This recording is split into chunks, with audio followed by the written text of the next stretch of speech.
Hello అండి, ఈరోజు మనం ఈజీగా మటన్ కర్రీ ఎలా చేయాలో చూద్దాము. కాజును పిస్తా పేస్ట్ చేసుకోవాలి.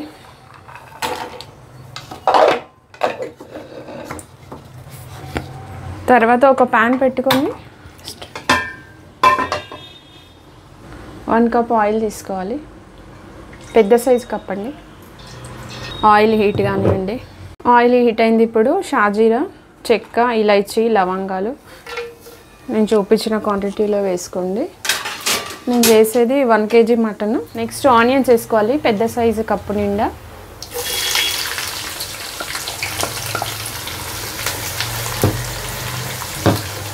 ఆనియన్స్ బాగా ఫ్రై కావాలి, బ్రౌన్ కలర్ వచ్చే వరకు.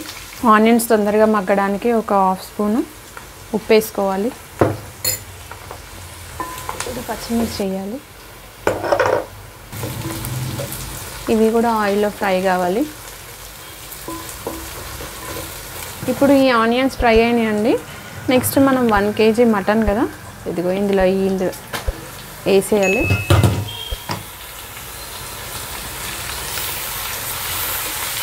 బాగా కలుపుకోవాలి.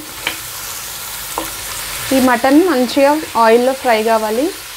సిమ్లో పెట్టాలి ఒక 10 మినిట్స్. మూత పెట్టుకొని ఒక 10 మినిట్స్ ఫ్రై కానిద్దాం.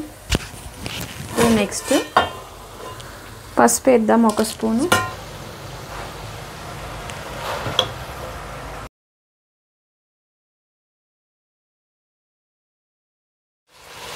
మూడు స్పూన్లు కారం. నాన్ వెజ్కి కారం ఎక్కువ ఉంటేనే బాగుంటుంది. ఒక 2 స్పూన్లు ఉప్పు వేద్దామండి.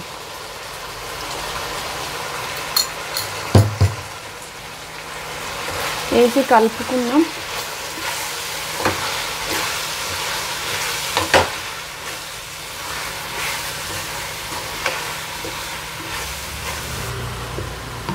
ఒక 5 మినిట్స్ ఉడకనిద్దాము. ఇవి వేసినాక ముక్కలకు బాగా కారం ఉప్పు పట్టేలాగా. నెక్స్ట్ టమాటాలు వేద్దాము. 1 కప్పు.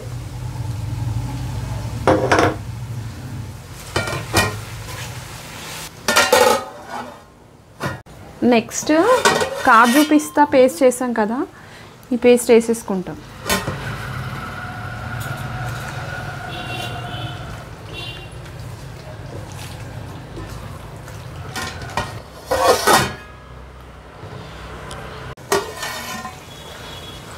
ఇప్పుడు 2 గ్లాసుల వాటర్ వేసుకోవాలి గ్రేవీ కోసం.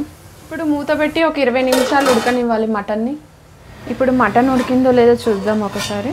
20 మినిట్స్ అయిపోయింది. చూద్దామండి వాటర్ వేసి. మీ మటన్ పీసులు ఎలా ఉడికినాయో ఉడికిలేదా. ఇంకొంచెం ఉడకాలి మటను. ఇంకా మటన్ ఉడకలేదండి. ఇంకొక 5-10 మినిట్స్ పెట్టుకుందాము. ఉడికిందండి మటను. చివరగా ఒక నిమ్మకాయ సైజ్ అంతా చింతపండు వాటర్ వేసి కలుపుకొని ఒక 5 మినిట్స్ ఉడకనివ్వాలి.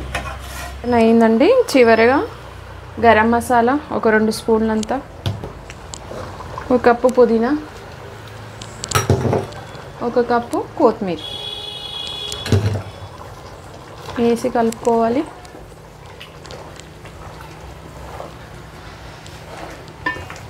అయిందండి మటన్ కూర. ఇప్పుడు చూడండి,